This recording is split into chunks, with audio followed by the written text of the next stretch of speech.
ಎಲ್ಲರಿಗೂ ನಮಸ್ಕಾರ. Welcome back to my channel. ನಾನಿವತ್ತು ಗೋಧಿ ಹಿಟ್ಟಿನ ವಡಿನ ಮಾಡ್ತಾಯಿದ್ದೀನಿ. ಅಂದರೆ ನಿನ್ನೆ ನಾನು ಚಪಾತಿ ಮಾಡೋದಕ್ಕೆ ಗೋಧಿ ಹಿಟ್ಟನ್ನು ನಾದಿಟ್ಕೊಂಡಿದ್ದೆ. ಆದರೆ ನಿನ್ನೆ ನೈಟ್ ನನಗೆ ಚಪಾತಿ ಮಾಡೋಕ್ಕಾಗಲಿಲ್ಲ. ಹಾಗಾಗಿ ಆ ಹಿಟ್ಟನ್ನು ವೇಸ್ಟ್ ಯಾಕೆ ಮಾಡೋದು ಅಂತ ಈ ಥರ ಒಂದು ಬೆಳಗಿನ ಟಿಫನ್ಗೆ ವಡಿನ ಮಾಡಿದ್ದೆ. ತುಂಬಾ ಚೆನ್ನಾಗಿ ಬಂದಿತ್ತು. ನಿಮ್ಮ ಮನೇಲಿ ಏನಾದರೂ ಗೋಧಿ ಹಿಟ್ಟಿತ್ತು ಅಂದರೆ ಈ ಥರ ಒಮ್ಮೆ ಮಾಡಿ ನೋಡಿ, ತುಂಬಾ ಚೆನ್ನಾಗಿ ಬರುತ್ತೆ. ರಾತ್ರಿ ಇದನ್ನು ನೆನೆಸಿಡಬೇಕಾಗುತ್ತೆ. ಚಪಾತಿ ಹಿಟ್ಟು ನಾದಿಡ್ತೀವಲ್ಲ ಅದೇ ರೀತಿ ಇದನ್ನು ಕೂಡ ನಾದಿಟ್ಟರೆ ಸಾಕು. ಬೆಳಿಗ್ಗೆ ಎದ್ದು ಇದಕ್ಕೆ ನಾನು ಸ್ವಲ್ಪ ಬೆಳ್ಳುಳ್ಳಿನ ಜಜ್ಜಿ ಹಾಕ್ಕೊಂಡಿದ್ದೀನಿ. ಇದನ್ನು ನೀವು ಬೇಕಾದರೆ ಬೆಳಗ್ಗೆ ನಾದಿಟ್ಕೊಂಡು ಸಾಯಂಕಾಲ ಆದರೂ ಟೀ ಜೊತೆ ಇದನ್ನು ಸ್ನ್ಯಾಕ್ಸ್ ರೀತಿ ಮಾಡಿಕೊಂಡು ತಿನ್ಬೋದು. ತುಂಬಾ ಚೆನ್ನಾಗಿರುತ್ತೆ. ಇದನ್ನು ಇವಾಗ ಫಸ್ಟು ನಾದಿಟ್ಕೊಂಡಿರುವಂಥ ಚಪಾತಿ ಹಿಟ್ಟಿಗೆ ಸ್ವಲ್ಪ ಬೆಳ್ಳುಳ್ಳಿ ಮತ್ತು ಸ್ವಲ್ಪ ಹಸಿ ಖಾರದ ಪೇಸ್ಟ್ ಹಾಕ್ಕೊಂಡಿದ್ದೀನಿ. ನೀವು ಬೇಕಾದರೆ ಖಾರದ ಪುಡಿ ಆದರೂ ಹಾಕ್ಕೋಬೋದು. ಹಸಿ ಖಾರ ಹಾಕ್ಕೊಂಡ್ರೆ ಇನ್ನೂ ಚೆನ್ನಾಗಿರುತ್ತೆ. ಆನಂತರ ನಾನಿಲ್ಲಿ ಸ್ವಲ್ಪ ಅಜ್ವಾಯಿನ ತೊಗೊಂಡಿದ್ದೀನಿ. ಅಜ್ವಾಯಿನ ಹಾಕೋದ್ರಿಂದ ಹೊಟ್ಟೆ ನೋವು, ಗ್ಯಾಸ್ಟ್ರಿಕ್ಕು ಯಾವ ಪ್ರಾಬ್ಲಮ್ಮು ಆಗೋದಿಲ್ಲ. ಹಾಗಾಗಿ ಮತ್ತು ಇದು ಎಣ್ಣೆನೂ ಜಾಸ್ತಿ ಎಣ್ಣೆನೂ ಜಾಸ್ತಿ ಹೀರೋದಿಲ್ಲ. ಅಂದರೆ ಬಜ್ಜಿಗಾದರೆ ಸ್ವಲ್ಪ ಎಣ್ಣೆ ಜಾಸ್ತಿ ಹೀರುತ್ತೆ. ಆದರೆ ಈ ಥರ ವಡೆ ಮಾಡಿದರೆ ಜಾಸ್ತಿ ಎಣ್ಣೆನೂ ಹೀರೋದಿಲ್ಲ. ತುಂಬಾ ಚೆನ್ನಾಗಿ ಬರುತ್ತೆ. ಆನಂತರ ರುಚಿಗೆ ತಕ್ಕಷ್ಟು ಉಪ್ಪು ಮತ್ತು ಕೊತ್ತಂಬರಿ ಇಷ್ಟೇ ನಾನು ಹಾಕಿರೋದು. ಮತ್ತು ಅದಕ್ಕೆ ಏನು ಸೋಡಾ ಹಾಕಿಲ್ಲ, ಏನೂ ಹಾಕಿಲ್ಲ. ಇಷ್ಟೇ ಹಾಕಿದರೆ ಸಾಕು, ತುಂಬಾ ಚೆನ್ನಾಗಿ ಬರುತ್ತೆ. ನಾನು ಅದಕ್ಕೆ ಸ್ವಲ್ಪ ಬೆಳ್ಳುಳ್ಳಿ ಮತ್ತು ರುಚಿಗೆ ತಕ್ಕಷ್ಟು ಉಪ್ಪು ಮತ್ತು ಹಸಿ ಖಾರದ ಪೇಸ್ಟು, ಆನಂತರ ಕರಿಬೇವು ಕೊತ್ತಂಬರಿನ ಹೆಚ್ಚಿ ಹಾಕ್ಕೊಂಡಿದ್ದೀನಿ. ಇಷ್ಟನ್ನು ಹಾಕ್ಕೊಂಡು ಇದನ್ನು ನೀಟಾಗಿ ಸ್ವಲ್ಪ ಮೆತ್ತಗೆ ಇದನ್ನು ಕಲಿಸ್ಬೇಕಾಗುತ್ತೆ. ನಾವು ಚಪಾತಿ ಹಿಟ್ಟು ಕಲಿಸಿ ಇಟ್ಕೊಂಡಿರ್ತೀವಲ್ವ, ಅದು ಆ ಥರ ಇರುತ್ತಲ್ಲ.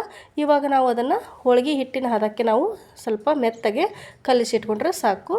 ಇವಾಗ ಅದನ್ನು ಸ್ವಲ್ಪ ತೊಗೊಂಡು ಒಂದು ಸೈಡಿಗೆ ನಾವು ನೀರನ್ನು ತೊಗೊಂಡಿದ್ದೀನಿ. ನಮ್ಮ ಕೈಗೆ ನಾವು ಸ್ವಲ್ಪ ನೀರನ್ನು ಹಚ್ಕೊಂಡು ಈ ಥರ ಕೈಲಿಂದ ಮೇಲೆ ಸ್ವಲ್ಪ ಫ್ರೆಶ್ ಮಾಡಿ, ನಾವು ಜೋಳದ ವಡೆ ಮಾಡ್ತೀವಲ್ವ ಅದೇ ಟೈಪು ಇದನ್ನು ಕೂಡ ಈ ಥರ ಕೈಲೇ ಫ್ರೆಶ್ ಮಾಡಿ ಈ ಥರ ಕಾದಿರುವಂಥ ಎಣ್ಣೆಗೆ ಬಿಡಬೇಕು. ಬಿಟ್ಟರೆ ನೋಡಿ ಇವಾಗ ಎಷ್ಟು ಚೆನ್ನಾಗಿ ಉಬ್ಬಿ ಬರುತ್ತೆ ಅಂತ. ಇದಕ್ಕೆ ನಾನೇನು ಸೋಡಾ ಪುಡಿ ಹಾಕಿಲ್ಲ ಮತ್ತು ಏನೂ ಹಾಕಿಲ್ಲ, ಆದರೂ ಇಷ್ಟು ಚೆನ್ನಾಗಿ ಉಬ್ಬಿ ಬಂದಿದೆ ನೋಡಿ. ಇವಾಗ ಒಂದು ಸೈಡ್ ಬೆಂದಿದೆ, ಇನ್ನೊಂದು ಸೈಡು ಕೂಡ ಫ್ರೈ ಮಾಡ್ಕೊತಾ ಇದ್ದೀನಿ. ತುಂಬಾ ಚೆನ್ನಾಗಿ ಬಂದಿದೆ ನೋಡಿ. ಇವಾಗ ಎರಡು ಕಡೆ ಬೆಂದಿದೆ. ಇವಾಗ ತೋರಿಸ್ತೀನಿ ನೋಡಿ ಎಷ್ಟು ಚೆನ್ನಾಗಿ ಉಬ್ಬಿ ಬಂದಿತ್ತು ಅಂತ. ನೋಡಿ, ಇದಕ್ಕೆ ಯಾವುದೇ ಸೋಡಾ ಪುಡಿ ಏನೂ ಹಾಕಿಲ್ಲ, ನಾನು ಹಾಕ್ತೇನೆ ಎಷ್ಟು ಚೆನ್ನಾಗಿ ಬಂದಿತ್ತು. ನೀವು ಬೇಕಾದರೆ ಸಾಯಂಕಾಲ ಟೀ ಜೊತೆ ಈ ಥರ ಮಾಡ್ಕೋತೀನಿ ಅಂದರೆ ಬೆಳಿಗ್ಗೆ ಗೋಧಿ ಹಿಟ್ಟನ್ನು ನಾದಿಟ್ಕೋಬೇಕಾಗುತ್ತೆ. ಆನಂತರ ಸಾಯಂಕಾಲ ಮಾಡ್ಕೋಬೇಕು. ಇದು ಹಿಟ್ಟು ನೆನೆಯೋಕ್ಕೆ ಒಂದು 6 ರಿಂದ 7 ತಾಸಾದರೂ ಬೇಕಾಗುತ್ತೆ. ಹಾಗಾಗಿ ಇದನ್ನು ರಾತ್ರಿ ಮಾಡೋರಾದರೆ ಬೆಳಗ್ಗೆ ಹಿಟ್ಟು ನಾದ್ಕೊಳ್ಳಿ. ಇಲ್ಲ ಅಂದರೆ ಬೆಳಗ್ಗೆ ಮಾಡೋರಾದರೆ ಟಿಫನ್ಗೆ ಬೆಳಗ್ಗೆ ಮಾಡೋರಾದರೆ ರಾತ್ರಿಯೇ ಈ ಹಿಟ್ಟನ್ನು ಈ ಥರ ನೆನೆಸಿ ಇಡಬೇಕಾಗುತ್ತೆ. ತುಂಬಾ ಚೆನ್ನಾಗಿ ಬರುತ್ತೆ. ಈಸಿಯಾಗಿ ಕೂಡ ಮಾಡ್ಕೋಬೋದು. ಇದಕ್ಕೆ ಆನಂತರ ನೆನೆಸಿಟ್ರ ಮೇಲೆ ಇದಕ್ಕೆ ಸ್ವಲ್ಪ ನಮಗೆ ಬೆಳ್ಳುಳ್ಳಿ ಮತ್ತು ಅಚ್ಚ ಖಾರದ ಪುಡಿ ಬೇಕಾದರೆ ನೀವು ಹಸಿ ಖಾರದ ಪೇಸ್ಟ್ ಆದರೂ ಹಾಕ್ಕೋಬೋದು, ಇಲ್ಲ ಅಚ್ಚ ಖಾರದ ಪುಡಿ ಆದರೂ ಹಾಕ್ಕೋಬೋದು. ಹಸಿ ಖಾರದ ಪೇಸ್ಟ್ ಹಾಕ್ಕೊಂಡ್ರೆ ಇನ್ನೂ ಚೆನ್ನಾಗಿರುತ್ತೆ. ಹಾಗಾಗಿ ಈ ಥರ ನಾನು ಎಲ್ಲ ವಡಿನೂ ಮಾಡಿಟ್ಕೊಂಡಿದ್ದೀನಿ ನೋಡಿ. ತುಂಬಾ ಈಸಿಯಾಗಿ ಮಾಡ್ಬೋದು. ಜಾಸ್ತಿ ಟೈಮು ವೇಸ್ಟ್ ಆಗೋಲ್ಲ ಮತ್ತು ಜಾಸ್ತಿ ಆಯಿಲ್ ಕೂಡ ಇದು ಹಿಡಿಯೋದಿಲ್ಲ. ತುಂಬಾ ಚೆನ್ನಾಗಿ ಬರುತ್ತೆ. ನೀವು ಒಂದ್ಸರಿ ಇದನ್ನು ಟ್ರೈ ಮಾಡಿ ನೋಡಿ.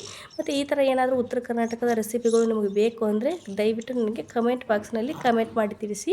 ಈ ವಿಡಿಯೋ ಇಷ್ಟ ಆಗಿದ್ದರೆ ಲೈಕ್ ಮಾಡಿ, ಶೇರ್ ಮಾಡಿ, ಹಾಗೆ ಸಬ್ಸ್ಕ್ರೈಬ್ ಮಾಡಿ.